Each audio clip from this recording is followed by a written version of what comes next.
We are live, coming to you live from the Philippines.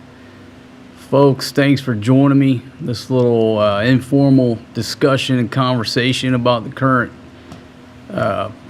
fuel inventory here in the Philippines. I just read a few articles, so I'll take the time to pull up some comments here. Let's see if somebody will let me know how's the audio and video. I certainly appreciate it. Awesome motivation. How are you? AICS USA. So hopefully old single dad has pushed all the right buttons here. But as usual, I will give it a minute to see if your comments come through before we proceed. Realize it's sort of late night over in the US. Most of our viewers are in the US, but not everybody. Let's see. Mike, so focused. How are you, my friend? Mark, how are you? And let's see, Mike's reporting audio and video is okay. All right, well, thank you very much. MLR reporting both great. I'm using this stereo mic, and it picks up everything, which is it's a great microphone. But if the kids start getting noisy outside, hey, this is real life. Oregon on station. Hey, Michael, how are you? So yeah, I just caught an article that it's got some updated figures about how much fuel is remaining here in the PI. And look, it depends on which metric you look at. They've been throwing around June 30th, got fuel until June 30th, but then this article came out yesterday, and I'll read the article to sort of set the base and just go over some numbers about what's going on here in the Philippines. Video is not meant for anybody to panic or anything of that nature, just to keep you updated if you're traveling here or thinking about going home, or just to know what's going on. We went on walks every day this week and posted the current gas prices. And then yesterday we saw the first gas station that had a sign that said out of stock on diesel. And one of the articles is going to cover about how many gas stations are shut down. So a couple more comments and then we'll get into it. But again, welcome to just an informal discussion about the energy situation here in the PI. All right, so we've got Los Angeles checking in, Nashville checking in. Ernest, how are you? See, Lucky Chicken Wing, thank you very much for checking in. It's K today. Let's see, BCL Max checking in from Irvine, California. All right, so with that, let me get into the first article. So I'm going to leave your comments here. I got to put my old man glasses on. Why? Because I'm a 53-year-old pirate. My eyes aren't real good up close anymore, but I can still see 500 meters out. So this article was posted yesterday, March 30th at around 10:23 p.m. So, it's almost 1 p.m. today. This was last night. According to the DOE, Department of Energy, the Philippines' current fuel inventory is good for 50.94 days. It's slightly increased to 50.94 days, and I think before it was right at 45 days. Yeah, 45 days was previously reported by the agency. Let's see, Executive Secretary Ralph Recto said the Marcos administration has already ordered around 1 million barrels from various countries, and the first shipment from Japan arrived in the country last week.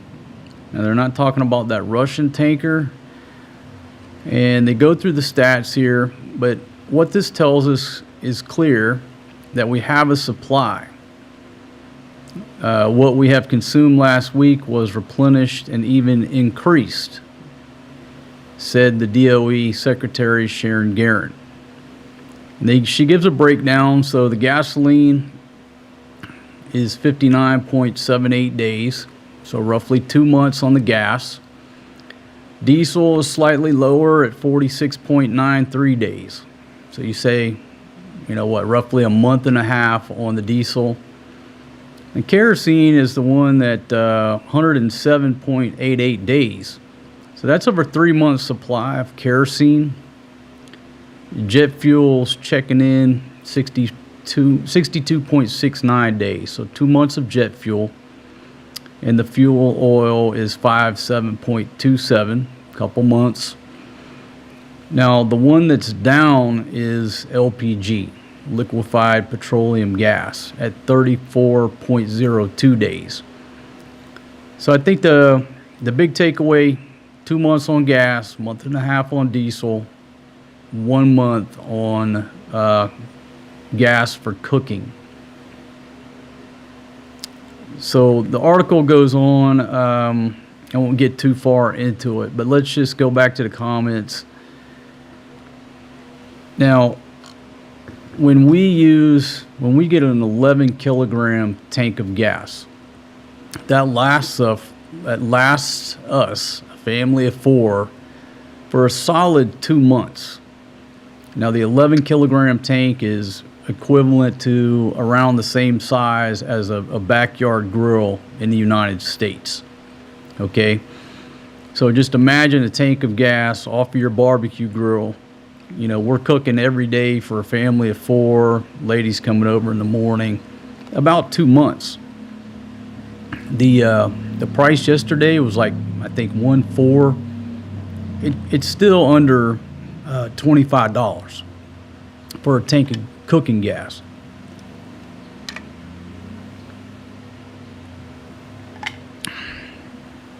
I'm about losing my voice 5 minutes into the show. It happens.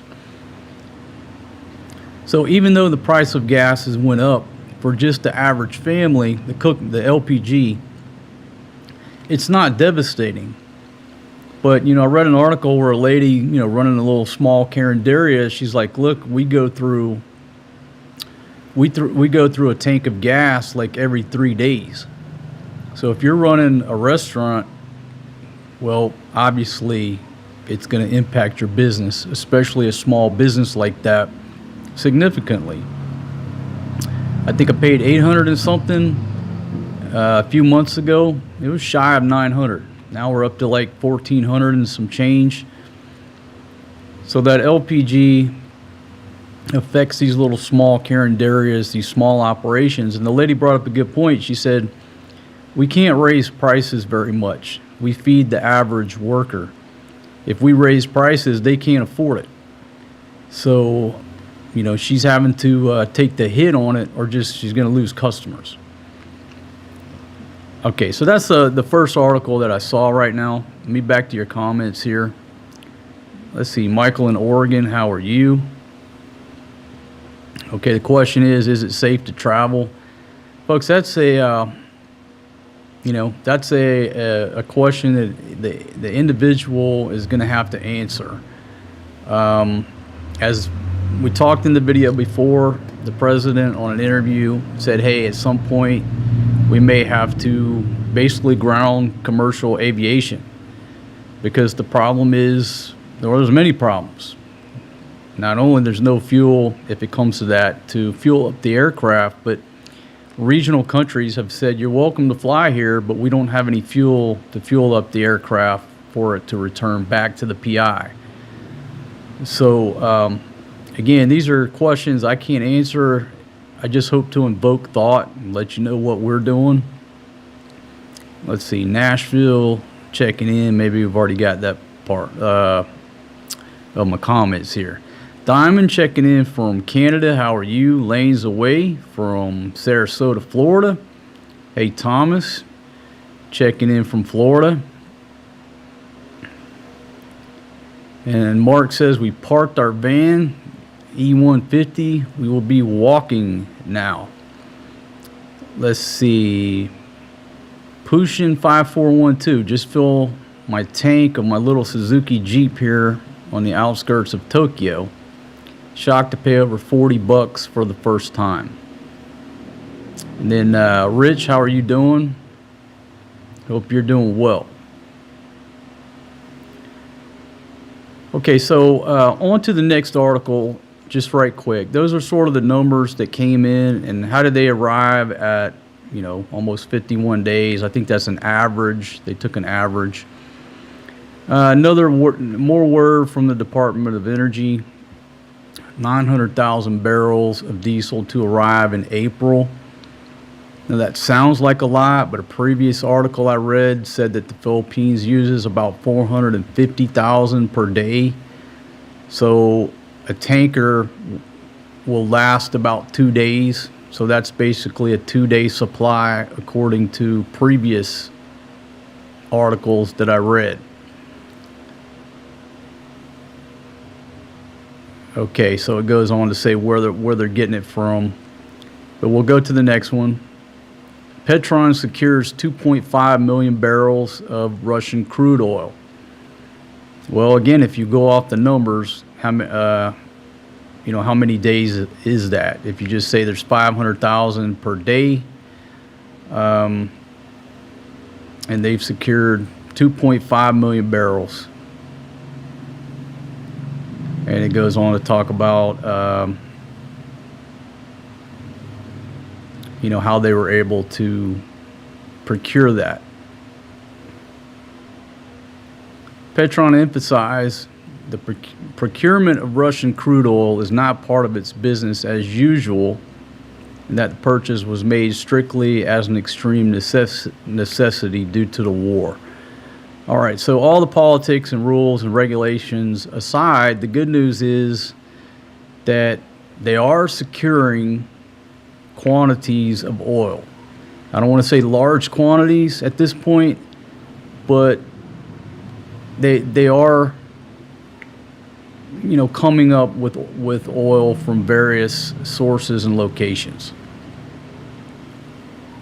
All right, back to your comments here. Diamond says, I don't think anything good is coming. Let's see, James. Life is normal on our homestead. The sky is not falling, not here anyway. Okay, that's basically what I have to report here from Angeles City. Folks, I don't know, outside of my immediate area, I have no idea what's going on. I'm just reading the news articles. Sometimes it's conflicting information. All I can tell you is what I see here in my vicinity. And what we've seen this past week is lighter traffic patterns. Like every day we go out, it seems like there's less and less and less traffic. Now this is Holy Week, but the neighborhood has gotten a lot quieter. It's like the people who typically come and show up during the day, that traffic is just non-existent. It is so quiet here in the neighborhood, aside from an occasional loud motorbike. There's been a big change. It's a quiet that I've associated subliminally with the lockdown. It's like too quiet. It's eerily quiet. So yes, things are much quieter. The traffic is much quieter. But what we've seen this week is the gas stations are open. People are getting gas. It was only till yesterday that we saw the one sign that said out of stock on diesel. Now, apparently they had everything else, but they were out of diesel. LPG deliveries coming and going as normal. We went to the public market on Saturday. Check out that video if you want to see the current prices on vegetables here in Angeles City as of Saturday. The prices were wonderful. No shortage of food, no shortage of rice. Speaking of rice, the only increase is about 1 peso per kilo. I don't want to say across the board, but the blueberry rice that we were used to getting for 63, now it's at 64. And the cheapest used to be 48 at our little store, now it's 49.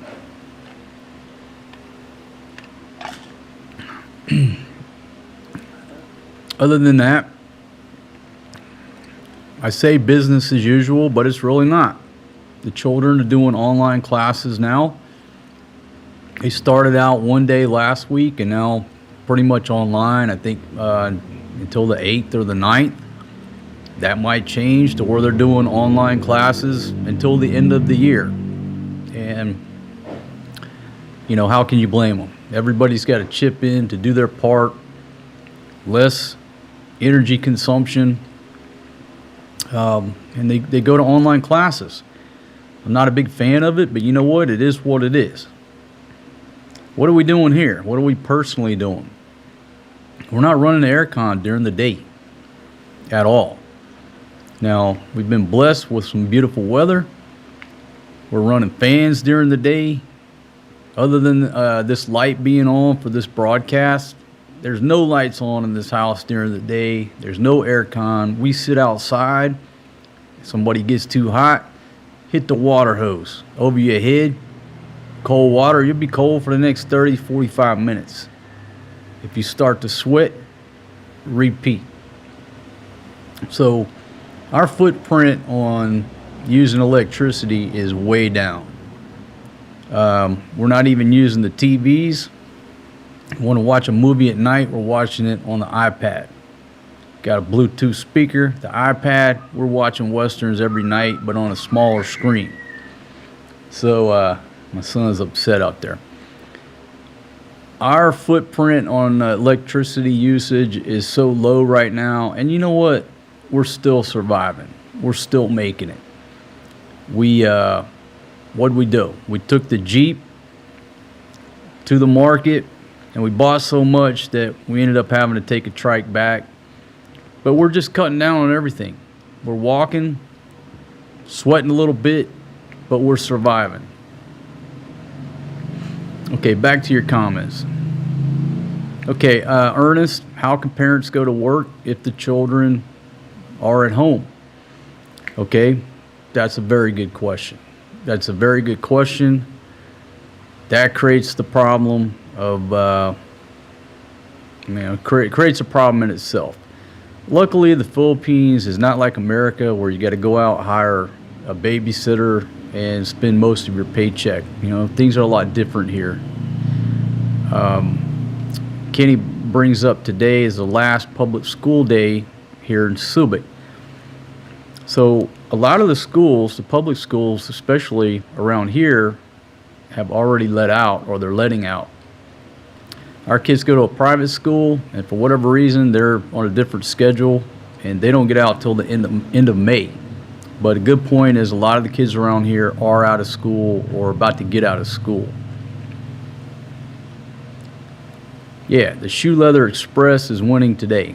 Yeah, if we want to go somewhere, folks, we're walking. And, I got a 32-liter backpack. And we were going to probably walk home from the market. I had that trekking pack ready. I ended up, the prices were so good, we bought too much stuff to carry, forced to take a trike back. But trust me, we're doing our part to, number one, save our wallet, save our pocketbook, but to also conserve energy, conserve fuel.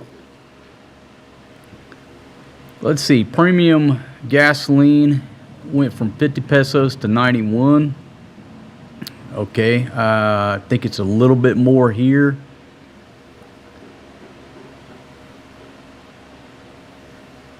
All right, let's see. Dama says people are depressed and very divided, but surviving here too. And then Chicken Thai Main checking in from Buriram in Thailand. So what's going on out your way in Thailand, my friend, with the gas price shortages, stuff like that? Okay, have people began prepping their canned foods, water, etc.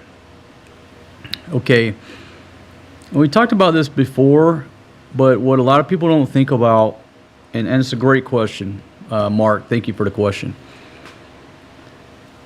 Prepping here is not like it is in America. Most folks here, well, the middle class is coming up, but most folks here in Southeast Asia, they shop on a daily basis. They go to the market every day. They get what they need to cook for that day, that morning, that evening, what have you. A lot of folks here don't have refrigerators. A lot of folks here don't have credit cards. They don't have the buying power to go out and stock up on food. It's a daily go to the market and get what we need. Whereas I look back when I was in America, you open up the pantry, oh, I'm out of groceries, which in reality, there was probably 3 months worth of food in my house at all times. It might not be what I wanted to eat. It might be in the form of beans or canned goods or what have you, but I probably had 3 months worth of food when I'm claiming, hey, I'm out of groceries. I'm going to the grocery store buying a couple $100 worth. That's not the way it is here. People are on a daily going to the market. When they're out of food, they're out of food. There's literally nothing in the house. So people here don't have the buying power to prep, the average person. So no, it's not a big thing. During the lockdown, there was plenty of food. There was just no money for the average citizen to go buy it. There was a shortage of money, because people couldn't work. There's never a shortage of food, drinks, fuel, really nothing like that. But that was a different time and a totally different animal than what we're facing right now. Let's see, John checking in from Norway. How are you, my friend? Thanks for checking in.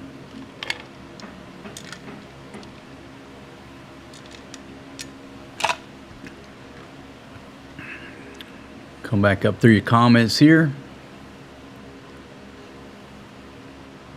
Yeah, and our personal situation, we're about to move.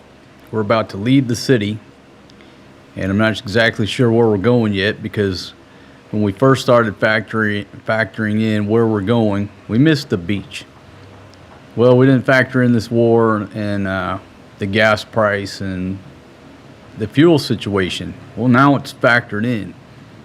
So we're sort of in a bad situation, because you don't want to stock up on a whole bunch of stuff, and then we got to move within 60 days.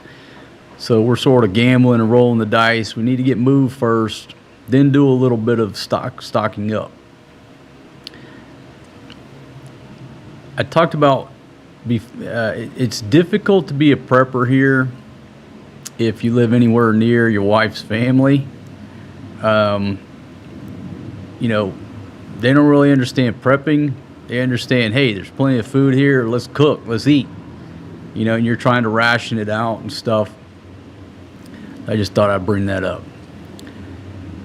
Okay, James and Karen, how are you? John checking in from Biloxi.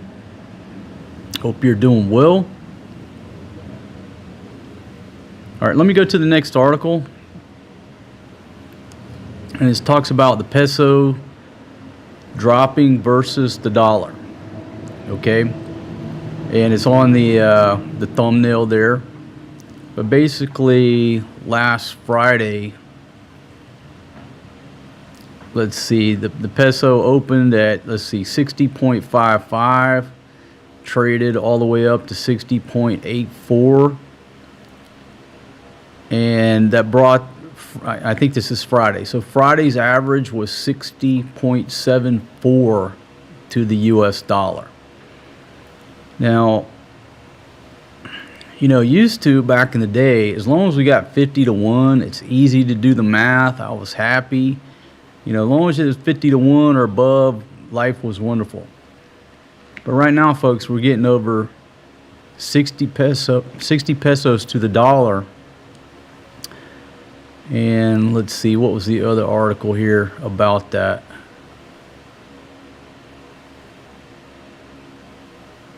And I can't find what else I was gonna talk about. But basically, I had it pulled up here, just so to see what Google says it is right now. So like if you just go to Google, it's 60.76 right now as we speak.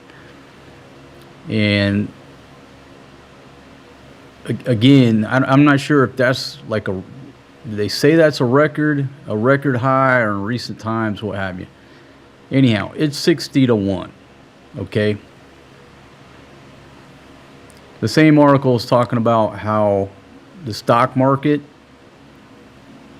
moved down by 1.73%. All shares fell by 1.2%. Most people that are listening to my voice aren't concerned with that. You're just concerned with what? The exchange rate. So that's the current news on the exchange rate. Okay. Closed gas stations due to the rising fuel prices down to 365. This is coming from the police who are monitoring the situation. I heard it was around 400, but what they're saying now is that the number of closed gas stations is down to 365 countrywide. They're monitoring a total of 14,519 establishments across the country. So 14,500 gas stations and 365 are closed. Last Friday, it had reached 425. So several have reopened. The decrease obviously indicates that some gas stations have replenished their fuel supply. Okay, so that's the news on that. So there are some closures, but a few of them came back online. Deductive reasoning says they have some stock. That's good news. All right, back to your comments here, and then I'll talk about an individual case study.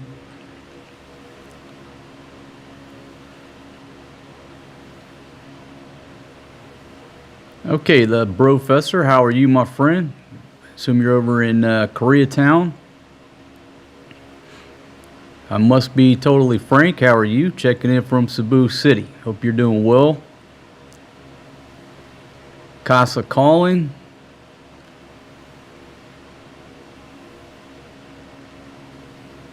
Yeah, Clark is much better for walking. Man, being on Clark is wonderful for us because we do a lot of walking. It's like, night and day being on Clark or SBMA is just beautiful for walking around right until you leave Clark or SBMA. But this is where we live, so we deal with it like everybody else. But yeah, it's just refreshing to go over there and walk around the sidewalks and a lot more traffic control. Okay, back down. Let's see. Phil Pines, how are you? Folks, again, my voice is trying to go out on me early in the stream. Let's see. Rodney, how are you? Thank you very much for tuning in and the kind words as usual. Thank you.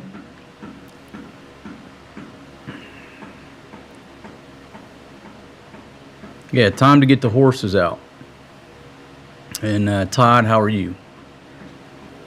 All right, so I'll go to this one article that caught my attention here. And folks, this is not going to be a big, long 10-hour stream. I just wanted to talk about the updates on the time, what the peso is doing. It does sound like we're getting stock coming in here. Obviously not enough, but things change day by day. But this one here, viral gas and run driver surrenders to Quezon City Police District Station. So this driver, this kuya pulls up to a gas station, 27 years old, and says, "Hey, fill her up." Requested a fuel tank of diesel. And once they filled up his tank, he suddenly sped off without settling the 5,196 peso fuel bill, leaving the pump attendant unable to catch up. Now, there's no shrinkage here in the Philippines and places like this, right? If you mess up, it's on you. I mean, I've seen it where the hotel desk clerk got something wrong and she's got to pull that money out of her pocket. So I'm not sure if that's the case here, but obviously the pump attendant is unable to catch up with the vehicle, but he was probably doing his best to catch this Koya. But whatever, it went viral, I guess. Anyhow, they didn't catch the dude. He turned himself in. The point is, desperate times cause people to do desperate things. So is this an early indication of, it's pretty quick into this, right? It's pretty quick into this that this dude probably never in a million years would do that. But whatever business he's running or what have you, he had to roll the dice. Rolls up there, hey, fill her up. And as soon as the guy pulls the thing out, he hits the gas and takes off.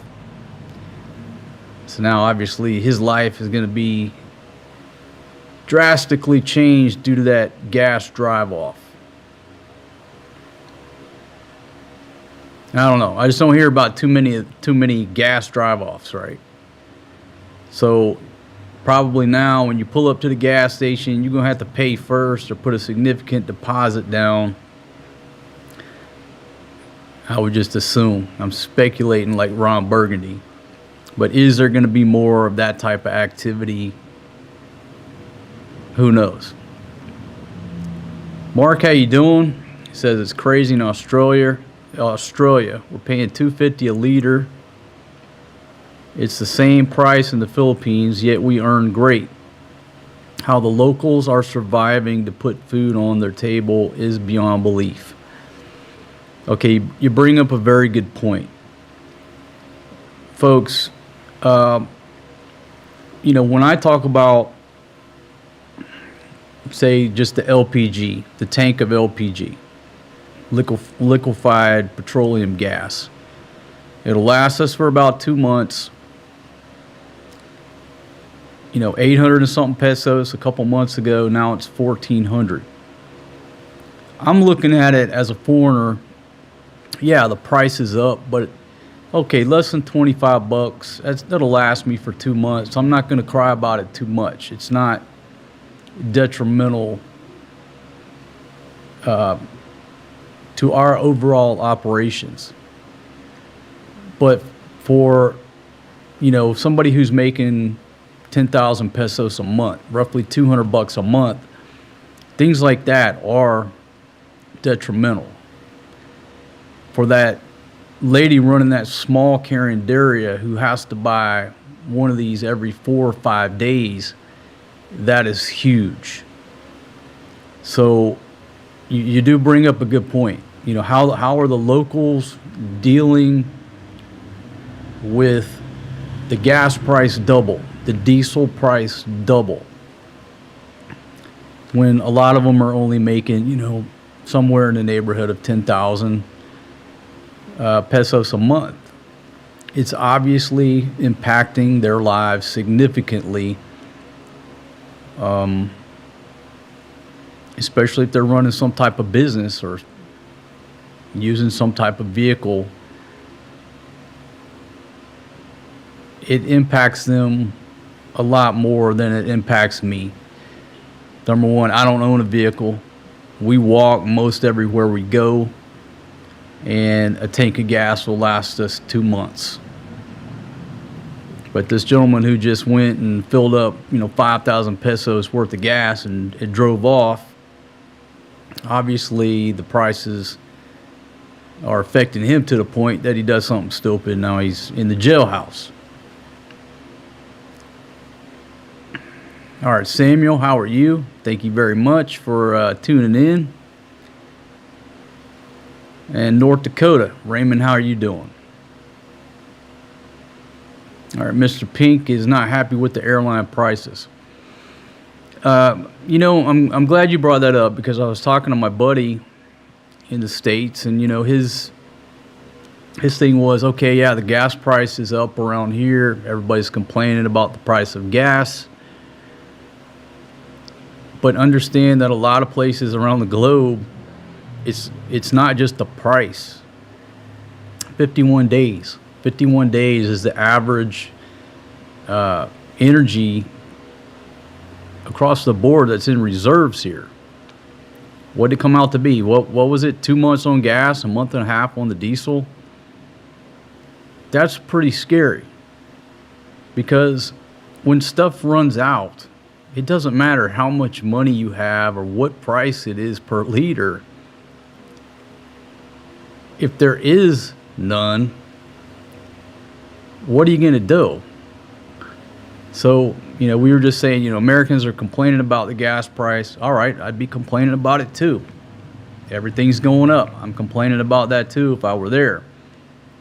But as long as you have a supply, you might not want to complain too much about the elevated price when, folks here in other countries are looking at 51 days of being able to buy it no matter what the price is or how much money you got. Folks, this issue here, I think we all changed, especially, living here through the lockdown. A lot of things you think, oh, that'll never happen, or it's not too bad, or what have you. After living through the lockdown, okay, I'm a believer and I take shit serious, a lot more serious, that they can and will and do happen. I'm talking about this many times, like folks living in Kiev, talking about, people doing videos, oh, cost of living, come buy a condo, this and that. Next thing you know, there's, rockets and drones raining down. I've talked about that for years. Why? My point is you always rent as an expat, at least for the first year or so. But if you're a renter and something breaks bad, you can pack up your 2 suitcases and move somewhere where stuff is not breaking bad. Well, look what happened throughout the Middle East. If you went over there and sank all your money into a condo, that's home. That's home for you. If you're a renter, you go to the airport and you go somewhere where there are not drones, bombs, and rockets raining down on your head. Now look, I don't know what's going to happen more than anybody else does. All I can do is read what the government puts out. The Department of Energy says average of 51 days. Okay, we're still doing good until we're not doing good. If you're an expat and you rent, pack up your 2 suitcases. If you want to, get on the next flight out and go somewhere where this is not an issue. That's a separate argument, just talking about renting versus sinking your life savings into some dirt in a country outside of your own. And I don't have the answers. I just hope to invoke thought. That's all I ever do here. Okay, so back to some comments. And again, it's not a long stream, so I'm going to take a few more comments and then shut her down. But again, if you're just joining me, just want to update y'all on what the reports are, what the government's saying. You see some reports that say June 30, but that came from the Department of Energy. So I thought I would bring that up for your consideration. Okay, Sunset Travel says better be good for 51 days. I need to fly in May. How you doing, my friend? All right, Christino, how are you? Ham Killer, how you doing, my friend? Hope you're doing well. And life is still better here. All right. All right, I remember in the 80s here in the States when there was a gas shortage, there was a system of odd and even on the license plates in order to get your gas. Does anyone remember that time? Yeah, it is funny because there was a video or a clip that popped up, showing 1978. I just caught the thumbnail this morning. But what they were talking about in a few articles several days ago was they used the word lockdown. That's what caught my attention. Man, I hate that word, lockdown. But they were talking about some type of fuel lockdown, maybe like a coding system like that where you can only buy gas on certain days. I really didn't get into it, but hey, what's the next step? And here they call it coding. My taxi driver was trying to explain it to me where he can drive on certain days. Certain days he can't.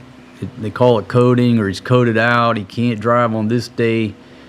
Maybe it becomes the same way with the fuel, the same way it was in the U.S., back during the 70s, early 80s. I don't know. I'm just speculating like Ron Burgundy. But before it runs out, there's obviously going to be some restrictions and controls. And knock on wood, we're not seeing that yet. The only thing I've heard so far about rationing came from Fatima. I guess one of her family members said down near the village, a rice shop was limiting rice to 5 kilos per person. I don't have any evidence of that. That's what Big Pumpkin told me. Other than that, I've seen no rationing here.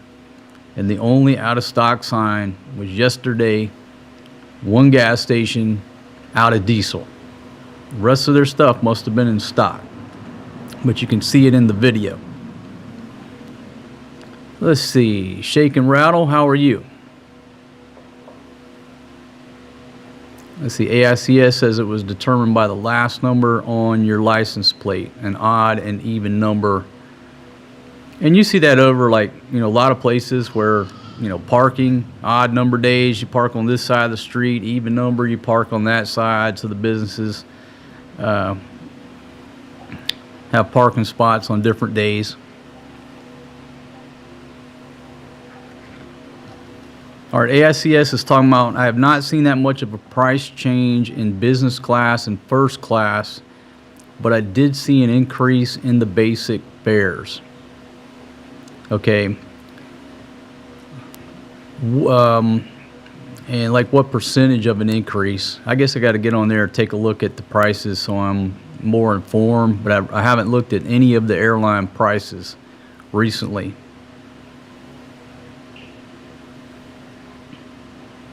Okay, so Mark's saying we're not running the aircon anymore. Riss, how are you? Checking in from the Netherlands. €2.70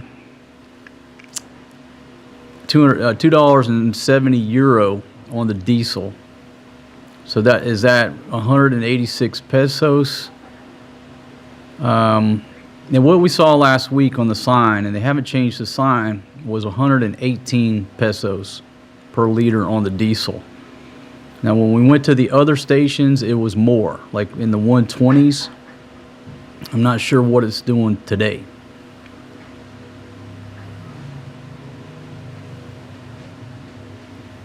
Okay, I'll take a couple more comments, and then I'm gonna shut her down, folks. Let's see. J Subic Bay just paid $5.59 a gallon regular gas in Northern California. So I think we're, the world, we're all in the same boat as far as the price. But here in places like the Philippines, we're also under the gun about running out. And I hope that never happens.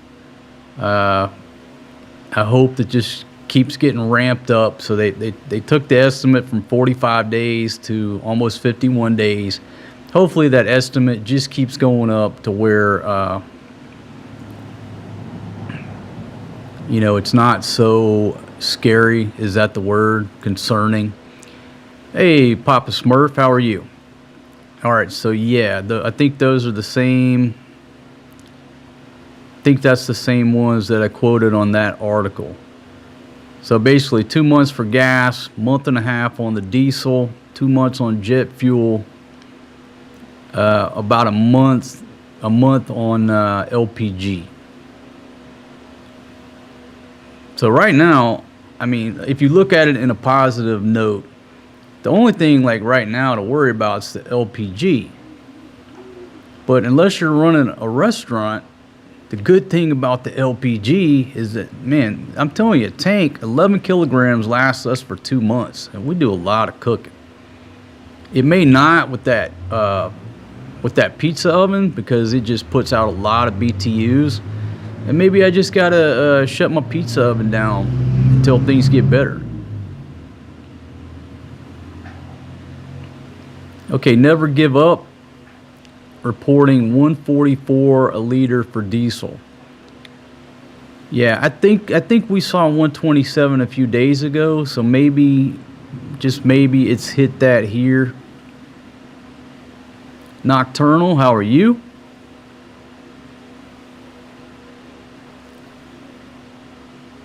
Okay, the airlines will add a supplemental gas assessment rather than raise prices so they can hit all tickets already sold. And you know, like a lot of the flights, and this isn't rocket science, but it's just back to talking about what the average earner makes here. And if you raise those airline tickets too high, they just physically can't buy the ticket. A lot of times you see the first class section, there's nobody there. The back of the plane is filled up. That's not rocket science. But again, if you raise the prices by this much, a small margin, it just puts a lot of people, it's out of their reach to buy it. They can't go up too high, or there'd be nobody on Cebu Pacific. They just don't have that buying power, that added reach.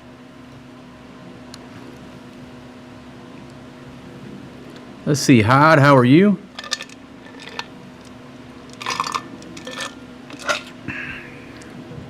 Charter a boat over to Thailand. It'll be an adventure. It would be an adventure. Singapore Dan, $3.19 per gallon in Iowa. So that doesn't sound too bad compared to some of the numbers that I've heard coming across. MLR, how are you? See, Robert, Ken, thank you all very much for checking in.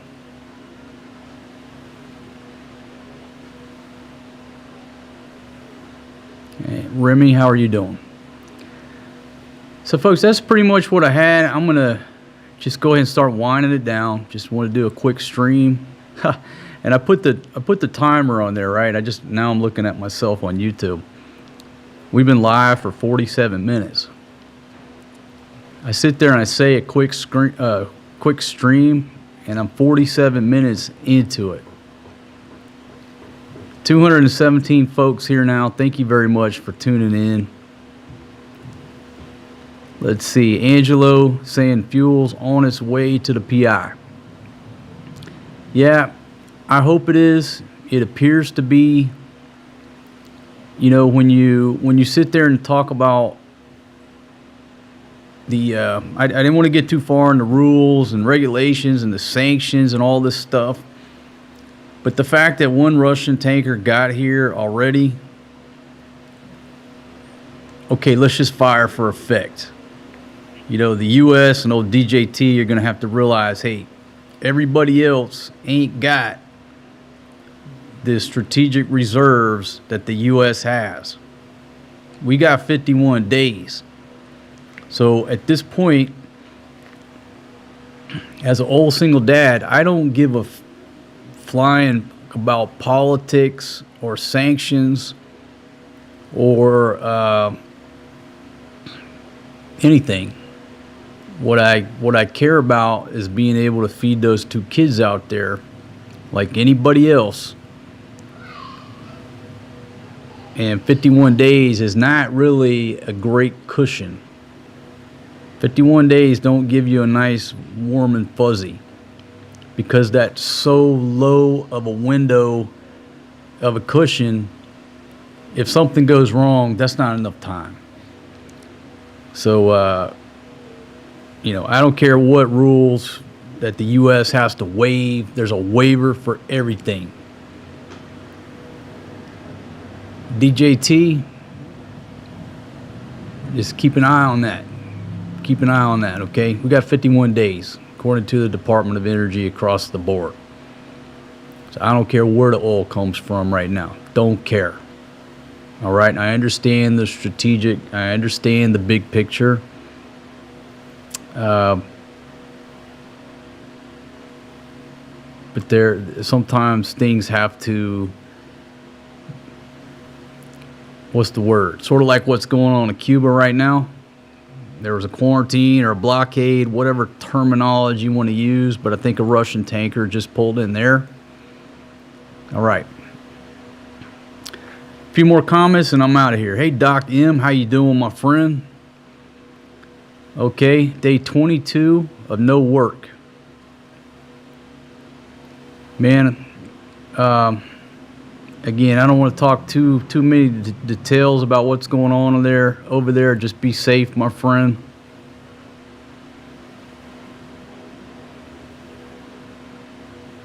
Let's see, diesel on MAC-10 nearly $7 US per gallon. All right, thank you very much, Ken, for that update. Now we talked to Janice, and over in Silbic, it seems to be about 10 pesos cheaper on the diesel. And from what I understand, unless I'm way off, the refinery is down in Bataan. So I think that's where, well, obviously if the refinery is in Bataan, that's where the Russian tanker pulled into. Now correct me if I'm wrong, but is that the Philippines' sole refinery? Did I read that correctly? I'm not, I don't have any material in front of me. I'm just pulling that from memory. But I think that's what happened. The Russian tanker pulled in down to Bataan. That's where it's going to be refined. So you would think that gas is going to be much cheaper around that area, Manila, versus other areas of the country. But that's just my redneck deductive reasoning. Fuel's got to be cheaper the closer it is to the source, right? All right, 51 days, sadly, is nothing. Yeah, it's a little concerning, but we went from 45, big jump up to 51, so I'm an optimist. Hopefully by next week it jumps up to 65, it jumps up, and we just keep going slowly, until, all right, now we're not as concerned.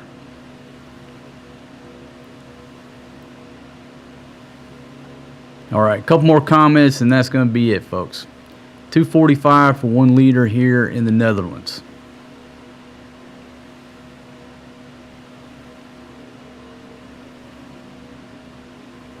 Yeah, some things at certain times they got to be overruled. The decision changed, the policy changed, a waiver, whatever.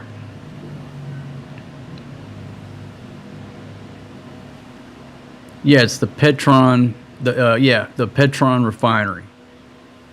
So that's where that tanker full is going to be refined. Let's see, Living Blank says in the Midwest, I just paid $3.60 a gallon. Okay, so again, everybody on planet Earth is affected by what's going on, good, bad, or ugly. I can just report to you what's going on here in my immediate area and what the government and what the media are putting out. So we will hope for the best and expect the worst, and then we won't be disappointed. So with that, folks, I want to thank you very much for joining me on this quick stream, which lasted 53 minutes. If you don't mind, hit that thumbs up button, okay? Now look at your thumbs up and see if it turns red. I'm going to try to get that little box where the thumbs up, and the thumbs down. If I say the right keywords, it'll light up red. Tap that like button. Smash that like button. Hit that like button. Tap that like button.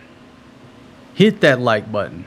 Did anybody see their like button oval flash red? It will do it if you say the right words. Not every time, but it'll do it.